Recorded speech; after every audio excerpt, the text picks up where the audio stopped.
بسم اللہ الرحمن الرحیم۔ السلام علیکم۔ غامدی صاحب کے ساتھ ہفتہ وار سوال و جواب کی براہ راست نشست کو لے کر ایک دفعہ پھر ڈیلس امریکہ غامدی سینٹر سے حاضر خدمت آغاز کرتے ہیں۔ غام صاحب بہت شکریہ آپ کے وقت کا۔ غام صاحب، ایک دین کا طالب علم جس وقت مسلمانوں کی علمی روایت کا مطالعہ کرتا ہے تو اس کے سامنے جس طریقے سے اصولین کا نقطہ نظر آتا ہے، مختلف فقہا کا نقطہ نظر آتا ہے، اسی طرح متکلمین کی ایک پوری پوری علمی ٹریڈیشن ہے، روایت ہے۔ ہر شخص نے نام سنا ہوگا، اشاعرہ اس بارے میں یہ کہتے ہیں، معتزلہ اس بارے میں یہ کہتے ہیں، ماتوریدیہ اس بارے میں یہ کہتے ہیں۔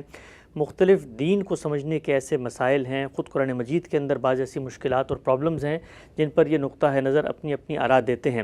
ہم نے بھی دیکھا کہ بسا اوقات لوگ کہتے ہیں کہ غامدی صاحب ایک بات کر جاتے ہیں، لیکن جب ہم علم کی ہسٹری میں جا کے دیکھتے ہیں تو ہمیں تو لگتا ہے کہ یہ بات معتزلہ نے بھی کہی ہے، یہی بات اشاعرہ نے بھی کہی ہے، کہیں نہ کہیں وہ بھی انہی علمی ڈسکورس کے اندر کھڑے ہوئے ہوتے ہیں۔ اسی پس منظر میں ایک صاحب علم نے ایک سوال نامہ مرتب کیا ہے، غامدی صاحب کی خدمت میں ہم رکھیں گے، طالبانہ طور پر سمجھیں گے کہ یہ سوالات پیدا کہاں سے ہو رہے ہیں اور ان پوری کے پورے اشکالات میں ان کی اپروچ کیا ہے۔ غام صاحب، یہ کہا گیا ہے کہ کیا صرف عقل و فطرت سے انسان پر کسی حکم کو شرعی وجوب لازم آتا ہے؟ بالفاظ دیگر اگر ایک بندے تک نبی کی دعوت نہ پہنچے تو کیا اس کے کسی عمل پر آخرت میں مواخذہ اور عذاب ہوگا؟ معتزلہ اور ماتوریدیہ کے گروہ کے نزدیک جواب اس بات میں ہے، یعنی وہ اس کے حامی ہیں۔ ہماری معلومات اور فہم کی حد تک غامدی صاحب کا جواب بھی اس بات میں ہے، یعنی جس شخص تک نبی کی خبر نہیں پہنچی اس پر بعض اخلاقی امور کی تکلیف قائم ہونے کے وہ عقل اور فطرت کی بنیاد پر قائل ہیں۔ یہ نہیں کہا جا سکتا کہ ہمیں اس تکلیف کے علم فلاں نص سے ہوا، کیونکہ جس شخص تک وہی پہنچی ہی نہیں اس پر قائم ہونے والی تکلیف نص کی بنیاد پر نہیں ہو سکتی، بلکہ ماننا ہوگا کہ اس کا ماخذ عقل و فطرت کے حقائق ہیں۔ بیان فرمائیے گا اس پورے مسئلے میں آپ کے ہاں اپروچ کرنے کا طریقہ کیا ہے، اور یہ جو ہمارے ہاں انہوں نے بتایا ہے کہ جی معتزلہ بھی یہی بات کرتے ہیں، تو کیا اس بارے میں آپ اور وہ ایک جگہ پہ کھڑے ہوئے ہیں؟ یہ بات صحیح ہے، انہوں نے جو میرا موقف بیان کیا ہے وہ غلط بیان نہیں کیا، لیکن اس موقف کی بنیاد کیا عقلی مقدمات پر ہے؟ یہ بات خود قرآن مجید نے بیان کرتی ہے۔ ہمارے مدرسہ فکر میں اللہ تعالیٰ کے بارے میں، اللہ تعالیٰ کی ذات کے بارے میں، اس کی صفات کے بارے میں، اس کے سنن کے بارے میں کوئی رائے بھی قیاسات کی بنیاد پر قائم نہیں کی جا سکتی۔ ہم قرآن مجید کی اس تنبیہ کو ہمیشہ اپنے پیش نظر رکھتے ہیں کہ لیس کمثلہ شیء، اللہ تعالیٰ کے مثل کوئی چیز نہیں ہے، اور ہمارا علم جب تک تمثیل کا طریقہ اختیار نہ کرے حواس سے ماورا چیزوں کے بارے میں کوئی رائے قائم نہیں کر سکتا۔ اللہ تعالیٰ کی ذات بھی ہمارے احاطہ ادراک سے باہر ہے، اس کی صفات کا باہمی ربط بھی ہم خود نہیں بیان کر سکتے، اس لیے کہ ہم تو انسانوں کی صفات سے واقف ہیں اور کسی حد تک انہی صفات کو سامنے رکھ کر اللہ تعالیٰ کی صفات کو بھی سمجھنے کی صحیح کرتے ہیں۔ اس کے سنن بھی ہم اپنے طور پر متعین نہیں کر سکتے۔ جب نہیں کر سکتے تو ان سب چیزوں کے بارے میں ہمارے علم کی بنیاد خبر ہے، یعنی وہ خبر جو اللہ کے پیغمبروں کے ذریعے سے ملی ہے۔ اس وقت اب قیامت تک کے لیے اس کا ماخذ اللہ کی کتاب قرآن مجید ہے جو محمد الرسول اللہ صلی اللہ علیہ وسلم نے دی ہے۔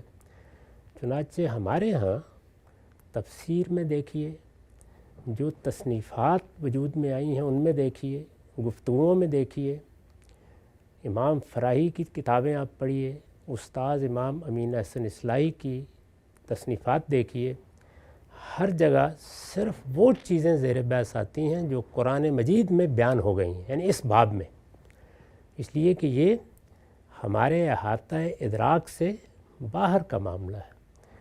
قرآن مجید نے اس معاملے میں سخت تنبیہات بھی کر دیں۔ چنانچہ یہ معلوم ہے کہ سورہ بنی اسرائیل میں جہاں بڑے بڑے گناہوں کا بھی ذکر ہوا ہے اور ان اعمال کا بھی ذکر ہوا ہے جن پر ہماری نجات منحصر ہے، ایک یہ بات بھی بیان کی گئی ہے کہ لا تقف ما لیس لک بہ علم، جس چیز کا تمہیں علم نہیں ہے اس کے درپے ہونے کی صحیح بھی نہ کرو۔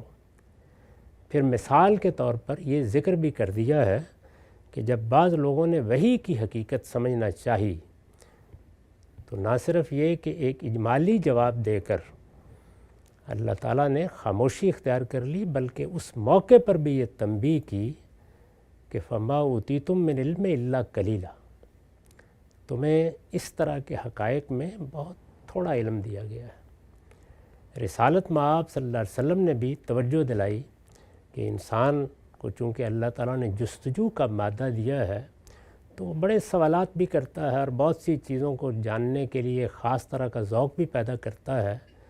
تو فرمایا کہ حسن و اسلام المرء ترک و ما لا یعنی، وہ چیزیں جو تمہارے لیے فائدہ مند نہیں ہیں، تم سے متعلق نہیں ہیں، ان کو ترک کر دینا ہی اسلام کے حسن کا تقاضا ہے۔ یعنی اگر کوئی آدمی اپنے اسلام میں وہ جمال پیدا کرنا چاہتا ہو جو اس کے پروردگار کو مطلوب ہے تو اس کو ایسی چیزوں کی طرف نہیں جانا چاہیے۔ ان تنبیہات کو سامنے رکھ کر جو کچھ بھی ہم نے رائے قائم کی ہے وہ اللہ کی کتاب کی بنیاد پر قائم کی ہے۔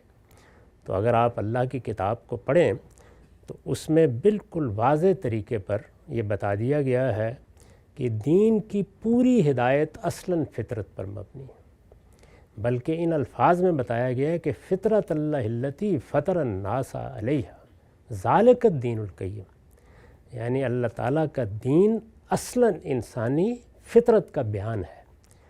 اس سے یہ واضح کر دیا گیا ہے کہ اس کی ابتدا کہاں سے ہوتی ہے۔ چنانچہ میری کتاب میزان میں آپ نے دیکھا ہوگا کہ پہلا جملہ یہ ہے کہ دین اللہ تعالیٰ کی ہدایت ہے جو اس نے سب سے پہلے انسان کی فطرت میں الہام فرمائی۔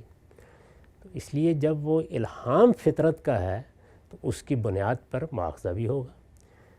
پھر یہی نہیں ہے کہ یہ ایک منطقی نتیجہ ہے جس کو ہم بیان کرتے ہیں، اسے خود قرآن مجید نے لفظوں میں بیان کر دیا ہے۔ یہ آپ جانتے ہیں کہ جہاں یہ بیان کیا ہے کہ ہم نے نفس انسانی کا تسویہ کیا، اس کو ہر لحاظ سے سنوارا، وہاں یہ بتا دیا گیا ہے وَنَفْسٍ مَّا سَوَّاهَا فَأَلْهَمَهَا فُجُورَهَا وَتَقْوَاهَا، یعنی انسان کو جب ہم نے بنایا ہے اور اس کے نفس کو ہم نے سنوارا ہے تو اسی وقت اس میں دو چیزیں الہام کر دی ہیں، فجورہا و تقواہا۔ فجور یعنی وہ نافرمانی کر سکتا ہے اور تقوی وہ حدود آشنا ہو سکتا ہے۔ پھر یہ بھی بتا دیا ہے کہ قد افلح من زکاہا، یعنی جب یہ الہام اندر موجود ہے تو اس کا یہ تقاضا کہ اس نے پاکیزگی اختیار کرنی ہے، تقوی اختیار کرنا ہے، وہ بھی ناگزیر ہے۔ چنانچہ فلاح ان کے لیے ہے جو یہ پاکیزگی اختیار کر لیں، اور اگر کوئی پاکیزگی اختیار نہیں کرتا بلکہ اپنے نفس کو آلودہ کرتا ہے تو وہ نامراد ہوا۔ یہ بھی آپ جانتے ہیں کہ سورہ اعراف میں اللہ تعالیٰ نے عہد الست کا ذکر کیا ہے، اور اس میں خاص طور پر یہ کہا ہے کہ ہم نے انسان کی فطرت میں اپنی ربوبیت کا اور اس کے اعتراف و اقرار کا جو داعیہ رکھا ہے اس کی بنیاد پر ہم اس کا مواخذہ کریں گے، اور یہ ہم نے رکھا ہی اس لیے ہے کہ وہ قیامت میں یہ نہ کہے کہ مجھ تک تو کسی پیغمبر کی دعوت نہیں پہنچی تھی، میرے آبا کو بھی کسی نے انذار نہیں کیا تھا، وہ اس بنیاد پر مسئول ہے۔ تو چنانچہ انسانی فطرت جن حقائق کی طرف توجہ دلاتی ہے، مثلا پہلی چیز یہ کہ میرا ایک خالق ہونا چاہیے۔ یہ بالکل صحیح ہے کہ وہ خالق ہے، اس کی کیا شخصیت ہے، اس کی ذات کیا ہے، اس کی صفات کیا ہے، یہ تو انسان نہیں متعین کر سکتا، لیکن خالق ہونا چاہیے، یہ چیز انسان عقلی طور پر پہلے ہی مرحلے پہ جان لیتا ہے۔ اسی طرح جب اس کو پھر بتایا جاتا ہے، ظاہر ہے کہ ایک تو ہے کہ اللہ تعالیٰ اس کی ذات صفات کا پیغمبروں کے ذریعے سے پورا تعارف حاصل ہو جائے، جیسے کہ ہمیں اللہ کے آخری پیغمبر کے ذریعے سے حاصل ہوا ہے۔ ایک یہ ہے کہ خود پیغمبروں کا علم ایک روایت اور تاریخ بن کر دنیا میں پھیل چکا ہے، تو جب اسے بتایا جاتا ہے کہ ہاں تمہاری عقل جس پروردگار کے ہونے کا تقاضا کر رہی ہے وہ ہے، اور وہ ایک علیم و حکیم ہستی ہے، تو محض یہ تاریخی خبر بھی اس کے لیے اتنی غیر معمولی حقیقت ہوتی ہے کہ وہ اس کو، جیسے کہ میں نے لکھا ہے اپنی کتاب میزان میں، اس طرح قبول کرتا ہے جیسے بچہ اپنی ماں کو لپک کر قبول کرتا ہے۔ تو اس طریقے سے اللہ کی ربوبیت کا اقرار اتنے علم پر مسئولیت کا باعث بن جاتا ہے۔ اور فجور و تقوی، یعنی بنیادی اخلاقیات جو اندر ودیت کر دی گئی ہیں، ان کی تفصیلات کیا ہیں، ان کے حدود کیا ہیں، ان کو اللہ نے پھر شریعت میں کیسے بدلا ہے، وہ اس کو نہ بھی معلوم ہو تو یہ بات کہ سچائی کیا ہے اور مجھے اسے اختیار کرنا ہے، کذب کیا ہے مجھے اس سے بچنا ہے، اسی طرح باقی چیزیں ان کو وہ سمجھ لیتا ہے۔ تو یہ پہلی بات جو آپ نے فرمائی ہے اس کا جواب اس بات میں ہے، اس کے قائل معتزلہ ہوں، اس کے قائل اشاعرہ ہوں، کوئی ہو کوئی نہ ہو، اس سے کوئی غرض نہیں ہے، اس لیے کہ یہ ہم نے کبھی دعویٰ نہیں کیا کہ دنیا میں پہلی بار ہم ہی آئے ہیں جو دین کو سمجھ رہے ہیں۔ دین کو سمجھنے سمجھانے کی ایک بڑی روایت دنیا میں قائم ہے، اور محمد الرسول اللہ صلی اللہ علیہ وسلم کے بعد ہماری امت میں قائم ہے۔ یہ بھی آپ نے تمہید میں ذکر کیا کہ ہمارے فقہا ہیں جو شریعت کو سمجھ رہے ہیں، متکلمین ہیں جو دین کے عقائد کا استدلال کیا ہونا چاہیے اس کے بارے میں اپنا ایک خاص طریقہ اختیار کر کے اپنی رائے دے رہے ہیں۔ اسی طرح کا معاملہ بعض دوسرے علوم و فنون کے ماہرین کا ہے، اور یہ امت بڑے جلیل القدر لوگ پیدا کر چکی ہے، اس لیے یہ خیال کہ آج ہم کوئی بالکل ہی نئی بات کہہ رہے ہیں یہ تو ہمارے کبھی وہم میں بھی نہیں آتا۔ البتہ بات کو کہنے، سمجھنے، نتائج نکالنے کا اسلوب الگ ہو سکتا ہے، تو اس لیے میں نے عرض کیا کہ بات بالکل درست ہے، اور میں ایسا ہی سمجھتا ہوں کہ جب تک ہمیں کسی پیغمبر کی ہدایت نہیں پہنچتی اس وقت تک اس فطرت میں جتنا الہام کیا گیا ہے اس کی بنیاد پر ہم جواب دہ ہیں۔ ظاہر ہے کہ یہ جواب دہی اجمالی ہے، اس میں اس طرح کی تفصیلات نہیں ہیں، اور اس میں انسان کے لیے بڑی رعایت بھی ہے، لیکن جب پیغمبر آ کر اسی اجمال کو تفصیلات میں تبدیل کر دیتے ہیں اور پھر ان کی دعوت پہنچ جاتی ہے اور حجت پوری ہو جاتی ہے تو انسان ان کے لیے بھی جواب دہ ہوتا ہے۔ مواخذے کی ابتدا البتہ عقل و فطرت کے مقتضیات اسے ہو جاتی ہے۔ ٹھیک ہے، بڑی خوبصورتی سے آپ نے پورے کے پورا جو سوال تھا اس کا استقصاء کیا اور پس منظر بھی واضح کیا۔ اچھا، میں چاہتا ہوں یہاں پر آپ ایک جو گھپلہ ہمارے عام طور پہ کیا جاتا ہے اس پر بھی ذرا کچھ کمنٹ آپ کا سامنے آ جائے، وہ یہ کہ جتنی آیتیں آپ نے بھی پڑھ کے بتائیں اور بتایا جی آپ کے مقدمے کی اساس، بنیاد اور جو بناء استدلال ہے، چین آف آرگومنٹ ہے، ایپسٹمولوجی ہے، وہ اس پر مبنی ہے، تو اس پر لوگ یہ کہتے ہیں کہ نہیں جی ان آیتوں سے تو ہمارے نزدیک کوئی دوسری چیز مراد ہے، یہ آیتیں تو وہ بات نہیں کر رہی۔ تو اب اختلاف آیتوں کی تفہیم پہ تو ہو سکتا ہے، لیکن یہ نہیں کہا جا سکتا کہ جی غامدی صاحب کی بناء استدلال اس باب میں آیتیں نہیں ہیں بلکہ عقلی مقدمہ ہے، ہم آیتوں کی ایک دوسری انڈرسٹینڈنگ رکھتے ہیں، بناء استدلال ہماری بھی آیت ہی ہے۔ یہ چیز تو ہر جگہ ہوگی۔ دیکھیے بات یہ ہے کہ اگر کوئی آدمی قرآن سے استدلال کرتا ہے یا کسی حدیث سے استدلال کرتا ہے اس میں اختلاف ہو سکتا ہے، اور یہ اللہ تعالیٰ نے حق دیا ہے، ہر شخص کو حق دیا ہے، اس لیے اس میں کوئی نزاع نہیں ہے۔ کوئی آدمی اس سے کسی مختلف نتیجے پر پہنچا ہے وہ اپنا نتیجہ بیان کرے، اس کا استدلال واضح کر دے۔ اس وقت تو یہ تقابل نہیں ہو رہا کہ کس کی بات صحیح ہے اور کس کی غلط ہے۔ جو سوال آپ نے کیا ہے وہ یہ ہے کہ اس معاملے میں تمہارا نقطہ نظر کیا ہے، تو میں نے اس نقطہ نظر کی اور اس کے پس منظر میں کار فرما استدلال کی وضاحت کر دی۔ ٹھیک، ہاں صاحب، جس پہلو سے میں ایک توضیح چاہتا ہوں وہ یہ کہ جب آپ وضاحت کرتے ہیں اپنے نقطہ نظر کی اور قرآن کی آیات پر مبنی وضاحت کرتے ہیں تو جواب میں یہ کہا جاتا ہے کہ وہ جو قرآن کی آیتیں وہ یہ بات نہیں کر رہی، لہٰذا اب غامدی صاحب کی جو بناء استدلال ہے وہ آیتیں تو نہیں ہو سکتی، لہٰذا وہ عقل ہی ہے۔ تو کہنا یہ پیش نظر ہے میرے کہ اگرچہ میری آیتوں کے استدلال سے آپ اختلاف کریں لیکن آپ میری بناء استدلال کو تبدیل نہیں کر سکتے اس کے نتیجے میں۔ جی بالکل ظاہر سی بات ہے، میرا تو خیال یہ ہے کہ اس پر کسی تبصرے کی ضرورت بھی نہیں تھی۔ یہ بات کہاں نہیں کہی جا سکتی، یہ کسی قانون کی توضیح میں بھی کہی جا سکتی ہے، یہ شریعت کے کسی حکم کے بارے میں بھی کہی جا سکتی ہے۔ میں یہ کہوں گا کہ قرآن مجید میں میراث کی آیتوں سے یہ قانون سمجھ میں آتا ہے، ایک دوسرا آدمی کہتا ہے کہ نہیں میرے نزدیک یہ قانون سمجھ میں آتا ہے، تو یہ اختلاف تو فہم کا اختلاف ہے۔ جو بات بتانی مقصود ہے وہ یہ ہے کہ ہمارے نزدیک اس میں معاملے میں بناء استدلال اللہ کی کتاب ہوگی، اللہ کی کتاب ہی سے یہ بتایا جائے گا کہ خدا کی ذات کے بارے میں ہمیں کیا رائے رکھنی ہے، اس کی صفات کے بارے میں کیا رکھنی ہے، اور جس جگہ پر ہمیں کہہ دیا جائے گا کہ اس سے آگے تم نے نہیں جانا ہم وہاں رک جائیں گے، بلکہ اس چیز کا بھی پورا لحاظ رکھیں گے کہ اگر کہیں متشابہات کا اسلوب اختیار کیا گیا ہے تو حقیقت کے درپے نہ ہوں، لفظ کے معنی واضح کر دیں۔ یہ حدود ہیں جو اللہ تعالیٰ کے بارے میں، اللہ تعالیٰ کے تخلیقی عمل کے بارے میں، اللہ تعالیٰ کی صفات کے باہمی ربط کے بارے میں ہم پر عائد کر دی گئی ہیں۔ تو ہمارے مدرسہ فکر میں اس سے ادنیٰ تجاوز بھی ممکن نہیں ہے۔ ادنا تجاوز بھی یعنی جس حد تک ہمارا علم ہے، ہم اپنے علم میں کوئی غلطی کھا گئے ہیں وہ ایک بالکل دوسری چیز۔ ٹھیک، واضح ہوئی بات، آگے بڑھاتے ہیں سلسلہ سوالات کو۔ ہم سب دوسرا جو چیز پوچھی گئی ہے متکلمین کے زیر بحث آتی ہے، بڑا مارکت الآرا مسئلہ ہے، وہ یہ کہ کیا بندوں کی خیرخواہی اور مصلحت کا لحاظ رکھنا خدا پر لازم ہے؟ معتزلہ کے نزدیک یقیناً یہ چیز واجب ہے، جبکہ ماتوریدیہ کے نزدیک واجب نہیں ہے۔ معتزلہ استدلال پیش کرتے ہیں اصلاح للعباد کہہ کے کہ اللہ پر یہ لازم ہے کہ بندوں کی خیرخواہی کو وہ پیش نظر رکھے۔ آپ کا نقطہ نظر کیا ہے؟ میں یہ جسارت کیسے کر سکتا ہوں کہ میں اللہ تعالیٰ کے بارے میں یہ کہوں کہ اس پر فلاں چیز واجب ہے؟ یہ اللہ ہی بتائے گا۔ اگر اللہ تعالیٰ نے کوئی چیز بتا دی ہے اور وہ قرآن مجید میں بیان ہو گئی ہے تو اس کی شرح و وضاحت کرنا میری ذمہ داری ہے۔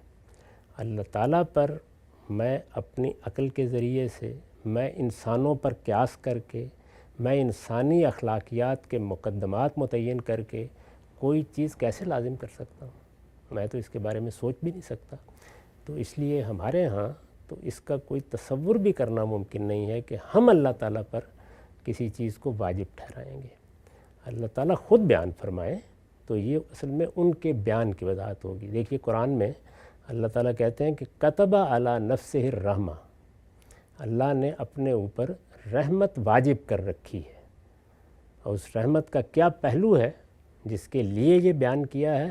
لَيَجْمَعَنَّكُمْ إِلَىٰ يَوْمِ الْقِيَامَةِ، یعنی میں یہ کبھی نہیں ہونے دوں گا کہ تمہیں اس دنیا میں مٹی ہو جانے دوں، میں تمہیں اٹھاؤں گا اور اٹھا کر سب کو ایک قیامت کے دن جمع کروں گا۔ تو معاد کے بارے میں اللہ تعالیٰ نے یہ بات واضح کر دی کہ اس کی رحمت کا لازمی تقاضا ہے، اور یہ اس نے اپنے اوپر لازم کر رکھا ہوا ہے، تو میں اس کو بیان کروں گا۔